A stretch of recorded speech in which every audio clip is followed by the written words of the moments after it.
Vi ska nu titta på nästa reaktion, redoxbalansering i sur lösning. Och jag har valt 2 reaktioner som vi ska titta på. Vi följer det här schemat igen för att balansera dem. Den första reaktionen så har vi en molekyl av oxalsyra. 2 protoner syra med 2 väte där. Så oxalsyra som reagerar med permanganat, ett starkt oxidationsmedel. Och det bildas koldioxid och manganjoner. Den börjar vi med, den reaktionen. Och vi tittar här då. Skriv upp kända reaktanter och produkter. Det har vi gjort, klart. Skriv upp oxidationstal för alla atomer. Då gör vi det. Börjar vi med oxalsyra här så kan vi utgå från att vi känner till syre och väte. Syre har alltid -2 i kemiska föreningar och väte har alltid +1 i kemiska föreningar. Och utifrån de här 2 så kan vi då räkna ut vilket oxidationstal har kol i det här fallet. Hela den här molekylen ska ju vara oladdad.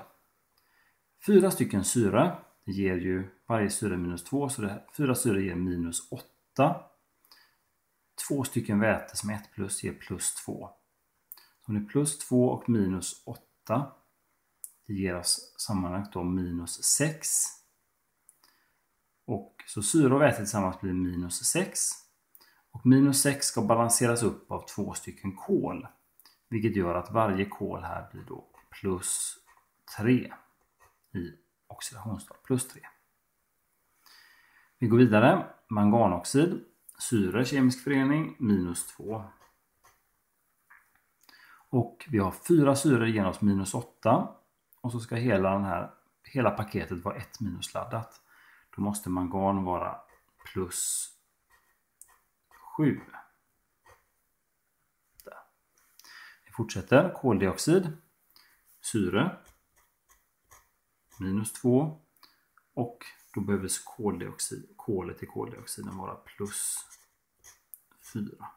Och mangan är 2+. Vi tar nu och funderar på vilka atomslag har oxiderat och vilka har reducerat. Ja, väte kommer inte vara med i matchen. Syre ser ni har -2 överallt. Kol går från +3 till +4. Sen kan vi se också en sak. Innan vi balanserar med avseende på redox så ska vi se. Det är nämligen så här att vi har 2 kolatomer där och vi har 1 kolatom där. De här 2, det kommer alltid bildas dubbelt så många koldioxidmolekyler som det fanns oxalsyra. Eftersom det är en 2 där och en 1 där. Så vi kan börja med att sätta på. Vi kan börja dra till med en 2 där. Det kan hända att vi får ändra den sen, men vi börjar med den 2. Om vi tittar på oxidation och reduktioner då. Kol är 3+ och går till 4+. Det betyder att vi har en oxidation. Kol oxideras och den går från 3+ till 4+. Så den oxideras med +1. Sen så ser vi att hela paketet innehåller ju 2 kolatomer. Så vi kan från början ta detta gånger 2. Så det ger att +2. Det är oxidationen för det här paketet. Om vi tittar då på mangan så har vi då mangan är här 7+ går till 2+. Så där har vi en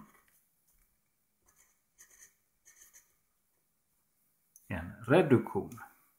Och vi går från 7+ till 2+. Det ger oss en reduktion -5. Och nu var vi på 2:an här. Eller vi var på 3:an. Balansera med avseende på redox. Nu ska vi då balansera en oxidation som är +2 med en reduktion som är -5. Och här blir då minsta gemensamma nämnare 10. Så att +2:an får vi ta gånger 5. Nu skulle en mattelärare vrida sig om den såg mig. Man skriver så här, Men vi har alltså plus 2 gånger 5, det är lika med plus 10. Så vi tar gånger 5. 5 där. Och där hade vi en 2 från början, så 5 gånger 2 det blir 10 då. Så. Har vi nu. 10 koldioxid. På den andra då, vi sa minst det mer som att nämna 10, så att minus 5 då gånger 2 ger minus 10. Så nu har vi oxidation plus 10, reduktion minus 10. Så vi sa den varje gick ju minus 5 och vi ska ta gånger 2, så vi får slänga på en 2 här då.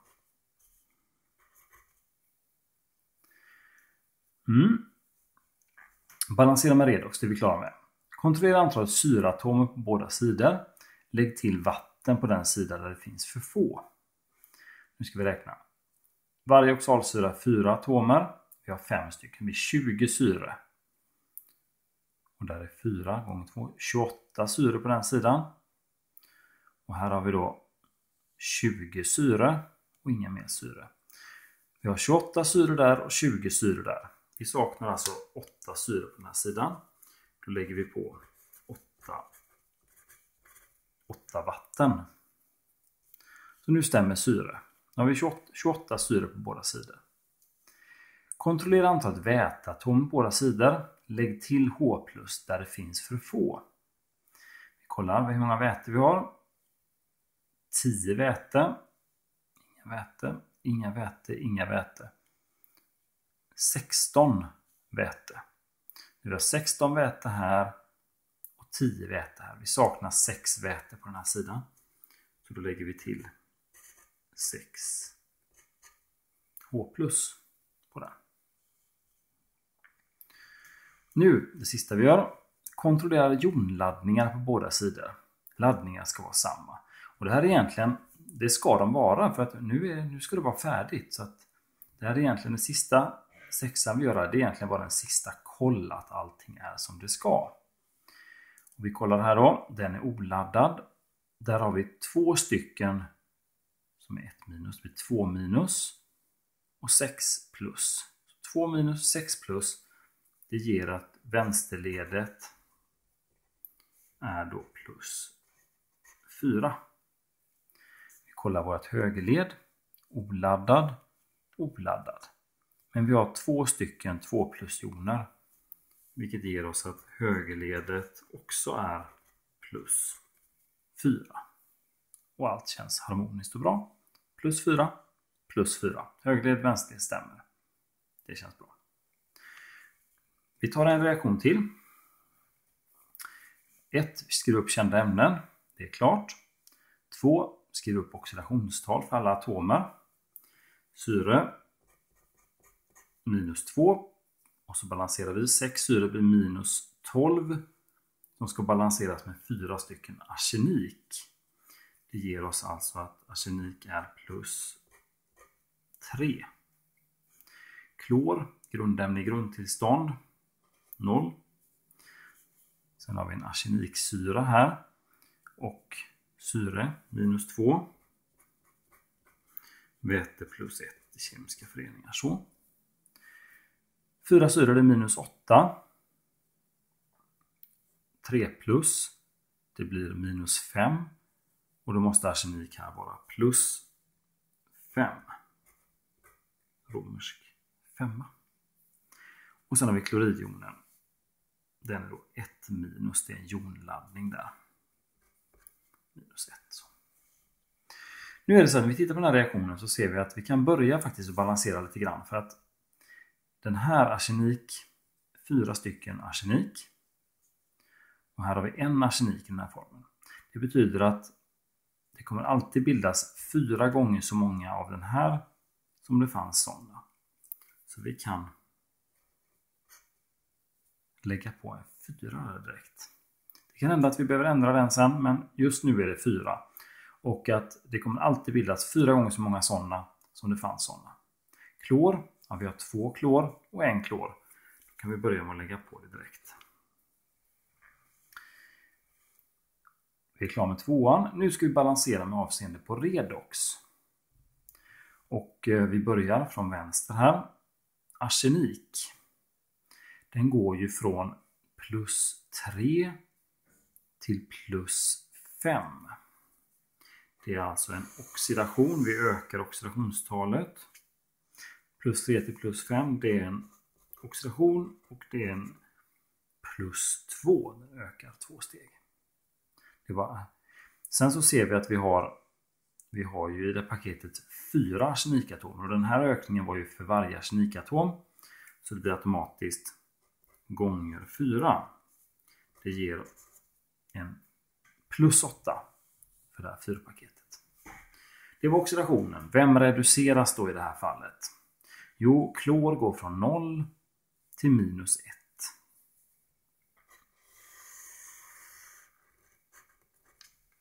Vilket då är en reduktion.